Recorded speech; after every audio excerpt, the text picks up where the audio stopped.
Hi అండి, welcome to Anitha foods. ఈరోజు నేను ఫ్రూట్ సలాడ్ ప్రిపేర్ చేస్తున్నాను. దీనికోసం ముందుగా బొప్పాయి తీసుకుని పైన తొక్క తీసేసి లోపల విత్తనాలు తీసేసుకుని ఇలా చిన్న ముక్కలుగా కట్ చేసి పక్కన పెట్టుకోవాలి.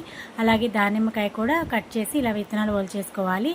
ఇప్పుడు వాటర్ మిలన్ పుచ్చకాయ తీసుకుని దాన్ని కూడా సేమ్ విత్తనాలు తీసేసి పైన తొక్క తీసేసి చిన్న ముక్కలుగా కట్ చేసి పక్కన పెట్టుకోవాలి.